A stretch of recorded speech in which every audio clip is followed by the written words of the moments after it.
The sun was setting over the small coastal town of Cedar Bay, painting the sky in hues of orange and pink as I sat on my porch, nursing a beer and trying to calm my racing heart. My name is Liam Mitchell, and tomorrow my best friend Ethan Parker is getting married. I should be happy for him, ecstatic even, but instead, I'm drowning in a sea of emotions I've been trying to suppress for years. You see, I've been in love with Ethan since we were 17, and tomorrow he's marrying someone else. But let me back up and tell you how I ended up in this impossible situation. Ethan and I grew up together in Cedar Bay, where everyone knows everyone else's business, and traditions run as deep as the ocean that borders our town. He's always been the romantic one, sensitive, thoughtful, with a poet's heart hidden behind his athletic build and easy smile. I'm more practical, the one with the quick wit and sarcastic comeback, the shoulder everyone leans on. We've been inseparable since middle school, through high school, and even when we went to different colleges, our friendship never wavered. When Ethan came out at 22, I was the first person he told. I held him as he cried, worried about how his traditional family would react. I was there through the difficult conversations with his parents, who eventually came around but still carry that subtle disappointment that their only son won't have the conventional life they imagined for him. I supported him through his first relationships, each one teaching him something about himself, about what he wanted in a partner. And all the while, I kept my own feelings locked away, convinced that our friendship was too precious to risk. 3 years ago, Ethan met Alex at a mutual friend's party. Alex was charming, successful, and seemed to adore Ethan from the first moment. I watched their relationship blossom, each date, each milestone like a knife twisting in my chest. But I smiled through it all because Ethan's happiness has always meant more to me than my own. When they got engaged last year, I was the first person Ethan called. I remember gripping my phone so tightly my knuckles turned white, forcing enthusiasm into my voice as he excitedly shared the news. Which brings me to last month, when everything started to unravel. Ethan showed up at my apartment one rainy evening, soaking wet and looking unusually serious. "I need your help," he said as I handed him a towel. "I'm trying to write my vows, and I'm completely stuck." I laughed it off at first, suggesting he look online for inspiration, but he shook his head. "No, Liam. I want them to be personal, meaningful. You know me better than anyone. Will you help me?" How could I say no? So I agreed, not realizing that in doing so, I was setting myself up for the most exquisite form of torture. For the next few weeks, we spent evenings together, talking about love, commitment, and what marriage means. Ethan would share his thoughts, and I would help shape them into words, all while pretending my heart wasn't breaking with each sentence we crafted. Let me explain why this matters so much. Wedding vows aren't just pretty words exchanged during a ceremony. For someone like Ethan, who grew up in a community where gay relationships were barely acknowledged, let alone celebrated, these vows represent something profound. They're a declaration to the world that his love is valid, worthy of recognition and respect. They're a promise made not just to his partner, but to himself, that he deserves happiness on his own terms. And for the LGBTQ+ community as a whole, each wedding, each set of vows exchanged, is another step toward normalizing love in all its beautiful forms. As our vow writing sessions continued, I noticed a shift in our dynamic. We'd always been comfortable with each other, but there was a new intimacy to our conversations. We'd talk late into the night, sometimes sitting so close our shoulders touched, the space between us charged with unspoken words. Ethan would look at me with such intensity as I helped him articulate his feelings, and sometimes I'd catch myself wondering if there was something more in his gaze. One night, after particularly deep conversation about what love means to each of us, Ethan asked me a question that caught me off guard. "Have you ever been in love, Liam? Really in love?" The question hung in the air between us, heavy with implication. I could have lied, could have made up some story about a college relationship that didn't work out. Instead, I found myself nodding. "Yes," I said quietly. "Once." He leaned forward, curious. "What happened?" I couldn't meet his eyes as I replied. "Nothing happened. They were in love with someone else." The tension in the room was palpable. For a moment, I thought he might push further, might ask who this person was. Instead, he reached out and squeezed my hand. "They missed out," he said softly. "Anyone would be lucky to be loved by you." If only he knew. As the wedding date approached, our sessions became more frequent. Ethan was feeling increased pressure from his family to have a perfect ceremony, as if he needed to prove that his gay wedding could be just as beautiful and meaningful as a traditional one. His parents, while supportive on the surface, made subtle comments about the ceremony being tasteful and not too flamboyant. These expectations weighed heavily on him, and I could see the strain it was causing. One evening, about 2 weeks before the wedding, we were sitting in my living room, surrounded by crumpled pieces of paper and empty coffee cups. Ethan had been particularly quiet, staring at the same paragraph for nearly an hour. "What if I'm making a mistake?" he suddenly asked, his voice barely above a whisper. My heart skipped a beat. "What do you mean?" I asked carefully, not wanting to project my own hopes onto his words. He ran his hands through his hair, a gesture I've seen 1,000 times when he's frustrated. "I don't know. Sometimes I wonder if I'm rushing into this because it's what everyone expects now that gay marriage is legal. Like I need to prove something." I took a deep breath, forcing myself to be the supportive friend he needed rather than the person who was hopelessly in love with him. "Are you having doubts about Alex?" I asked. He shook his head quickly. "No, Alex is great. It's just, sometimes I feel like something's missing. Like there's this connection I've always imagined having with the person I marry, and—" He trailed off, and I waited, hardly daring to breathe. After a long moment, he smiled ruefully. "Listen to me, getting cold feet like some character in a romantic comedy. Ignore me. Let's get back to these vows."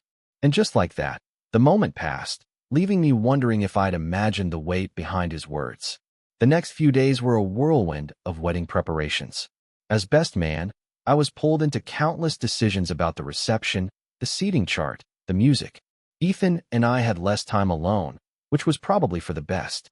The vows were nearly finished, but there were still a few sections he wasn't satisfied with. "They don't sound like me," he complained during a rare quiet moment. "They're beautiful, but they could be anyone's vows." 3 days before the wedding, Ethan came over for what we agreed would be our final vow-writing session. He seemed distracted, checking his phone frequently and responding to my suggestions with one-word answers. Finally, I called him out on it. "What's going on with you tonight? If you're not in the mood to work on this, we can do it tomorrow." He set his phone down and looked at me with an expression I couldn't quite read. "Alex and I had a fight," he admitted. "About the honeymoon, of all things. It's stupid." I waited, knowing there was more. Ethan sighed. "It made me realize that we haven't been connecting lately. We're both so busy with the wedding that we're like ships passing in the night. And when we do talk, it's all about centerpieces and cake flavors, not about us, about our future." I nodded sympathetically, ignoring the tiny flicker of hope that sparked in my chest. "That's normal before a wedding, from what I've heard. Everyone gets caught up in the details." He didn't look convinced. "Maybe, but shouldn't this be the time when we feel closest? When we're most excited about starting our life together?" I didn't have an answer for that. After a moment of silence, Ethan squared his shoulders. "Anyway, let's finish these vows. I want them to be perfect." We worked for another hour, polishing phrases, rearranging sentences. Finally, Ethan handed me the completed draft. "Read it," he said. "Read it to me like you mean it. I want to hear how it sounds." My hands trembled slightly as I took the paper. The words swam before my eyes. Words about eternal love, about finding your soulmate, about knowing from the moment you met that this person would change your life forever. Words that I wished with every fiber of my being I could say to him. I cleared my throat and began to read. I don't remember consciously making the decision to look at him as I read those vows. It happened naturally, as if my heart overrode my brain's cautious commands. As the words flowed from my lips, I found myself looking directly into Ethan's eyes, infusing each promise with the emotion I'd kept hidden for so long. "I vow to love you through all of life's seasons, to be your shelter in the storm and your companion in the sunshine. I vow to cherish the way your eyes crinkle when you laugh, the way you always know what I'm thinking before I say it. I vow to remember this moment, this feeling, even when we're old and gray." The room seemed to shrink around us, the air charged with electricity. Ethan's expression changed as I continued, his eyes widening slightly, his lips parting in surprise. I couldn't stop, though. The words on the page merged with the feelings in my heart, and for once, I allowed myself to be completely transparent, to let him see everything I'd been hiding. When I finished, there was a moment of perfect stillness. Then Ethan whispered, "Liam." Just my name, Nothing more, but the way he said it made my heart race. Before he could continue, his phone buzzed loudly, shattering the moment. He glanced at it, then stood up abruptly. I have to go. Alex is waiting. He gathered his things quickly, avoiding my gaze. At the door, he paused. Thank you for helping with the vows. They're perfect now. And then he was gone, leaving me alone with the echo of words meant for someone else. The next day, I didn't hear from Ethan at all. I sent a casual text asking about the rehearsal dinner, but got only a brief response. I told myself it was just pre-wedding stress, that I was reading too much into what had happened. But deep down, I knew something had shifted between us, and I was terrified of what it might mean. The rehearsal dinner was that evening, and as best man, I couldn't avoid it. I arrived early to help set up, forcing a smile as I greeted Ethan's parents and the other guests. When Ethan finally arrived with Alex, he looked exhausted, dark circles under his eyes suggesting he hadn't slept. He gave me a quick hug, but there was a new awkwardness between us that everyone else seemed oblivious to. Throughout the dinner, I watched Ethan and Alex interact. They were polite to each other, went through the motions, but I could sense tension. At one point, I overheard Alex asking Ethan if he was sure he wanted to go through with the wedding. Ethan's response was immediate. Of course I do. Why would you ask that? But there was a defensive note in his voice that made me wonder. After dinner, as people were mingling and having drinks, Alex approached me. We'd always been friendly, if not close. Can we talk? He asked, gesturing toward the restaurant's patio. Confused but curious, I followed him outside. We stood in silence for a moment, looking out at the twinkling lights of the harbor. Finally, Alex spoke. Ethan's in love with you. The words hit me like a physical blow. I started to deny it, but Alex held up a hand. Please, don't. I've known for a while. Maybe even before he did. He smiled sadly. The way he looks at you, talks about you. I thought I could compete with that, but after last night, I realized I can't. My confusion must have shown on my face, because he continued. He came home last night and couldn't look me in the eye. When I asked what was wrong, he said he was just tired. But then he talked in his sleep, and he said your name. Not once, but several times. I didn't know what to say. Part of me wanted to apologize, but for what? I hadn't acted on my feelings, had done everything possible to support their relationship. I began, but Alex shook his head. I know you didn't. That's what makes this harder. You're a good person, Liam. You both are. But I can't marry someone who's in love with someone else. What are you saying? I asked, though I already knew the answer. Alex looked back toward the restaurant, where Ethan was talking with his parents. I'm going to talk to him tonight. In things. My heart raced at the implications. But the wedding is the day after tomorrow. Everything's arranged. People have traveled. Alex smiled grimly. Better to call off a wedding than go through with a marriage that's built on a lie, don't you think? Before I could respond, he walked back inside, leaving me alone with thoughts that threatened to overwhelm me. I couldn't face going back to the party, couldn't bear to see Ethan knowing what was about to happen. So I did something I've never done before. I left without saying goodbye, sending Ethan a text claiming a sudden migraine. That night was the longest of my life. I waited for a call or text from Ethan that never came. I imagined the conversation he must be having with Alex, the pain and confusion he must be feeling. Several times I picked up my phone to reach out, but what could I say? This wasn't how I wanted things to happen. If Ethan and I ever had a chance, I didn't want it to begin with him hurting from a broken engagement. Morning came, and with it, a knock on my door. I opened it to find Ethan standing there, his eyes red-rimmed from crying or lack of sleep, or both. Without a word, I stepped aside to let him in. He walked to the center of my living room and stood there, looking lost. Alex called off the wedding. He finally said, his voice hollow. I nodded slowly. I know. He told me he was going to. Ethan's head snapped up. He told you? When? I explained about our conversation at the rehearsal dinner, watching his face carefully as I spoke. When I finished, he sank onto my couch, head in his hands. He said I'm in love with you. That he's known for a while. He looked up at me, his expression unreadable. Is he right, Liam? Those vows you read, the way you looked at me, was that real? The moment of truth had arrived, and despite my fear, I couldn't lie to him anymore. Yes, I said simply. It's always been you, Ethan, since we were teenagers. But your friendship meant too much to risk, and then you met Alex, and you seemed happy, and I just wanted you to be happy. I was rambling now, years of suppressed feelings pouring out in a jumbled confession. Ethan stood up and crossed the room to where I stood, stopping just inches away. "Why didn't you ever say anything?" he asked softly. I laughed, the sound tinged with bitterness. What would I have said? "Hey, I know we've been friends forever, but I'm actually in love with you. I was afraid of losing you completely." Ethan was quiet for a long moment, his gaze searching my face. Then he reached out, his hand gently cupping my cheek. "I think part of me has always known," he whispered. "There's always been something special between us, something I couldn't name. With Alex, everything was good, comfortable. But with you, it's like coming home." My heart was pounding so hard I was sure he could hear it. "What are you saying?" I asked, hardly daring to hope. Instead of answering with words, Ethan leaned forward and kissed me. It was gentle at first, tentative, but quickly deepened into something more urgent, more passionate. Years of longing, of wondering what this would feel like, and now it was happening. When we finally broke apart, both breathless, Ethan rested his forehead against mine. "I'm saying I think I've been in love with you too, but I was too afraid to admit it, even to myself." The next few hours were a blur of confessions, of stories shared from new perspectives. Ethan admitted that he'd had feelings for me in college but assumed they weren't reciprocated when I never made a move. He talked about how meeting Alex had seemed like a sign that he should move on, that he genuinely cared for Alex, but always felt something was missing.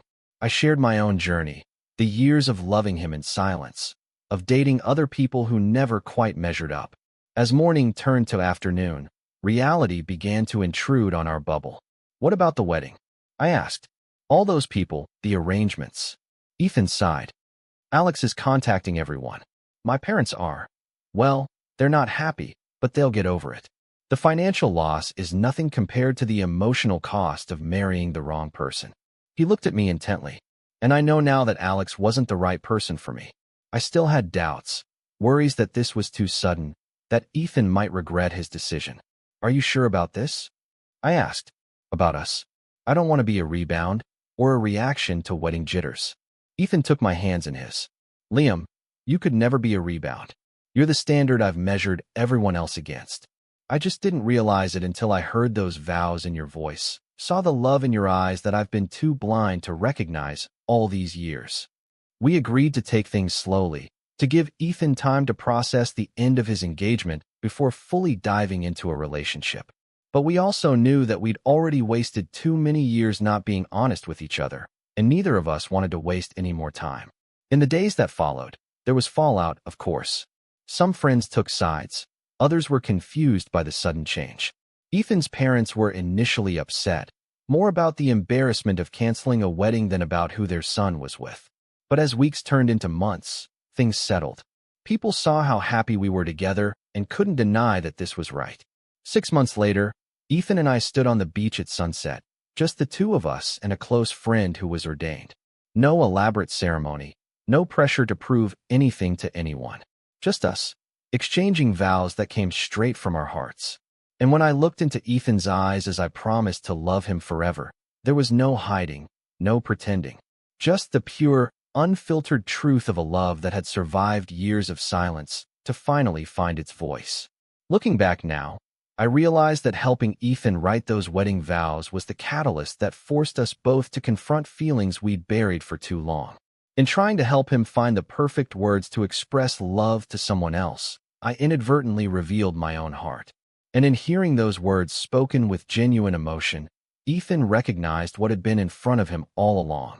They say timing is everything in love, and perhaps ours wasn't perfect. There was pain along the way, not just for us but for Alex too, who deserved someone who loved him completely. But I've come to believe that true love finds its way eventually, breaking through the barriers we construct, illuminating the paths we're afraid to take. Sometimes it takes a near miss, a glimpse of what might have been lost, to appreciate what's been there all along.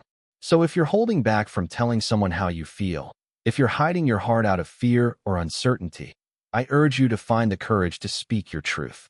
It might not lead where you expect, and the timing might not seem ideal, but authenticity is never wasted. In the end, it's not the perfectly crafted vows that matter, but the raw, honest emotion behind them. And sometimes, like in our case, those emotions need to be spoken aloud, need to be witnessed before they can fully bloom into the love story they were always meant to be. Total _char_count, 18,762.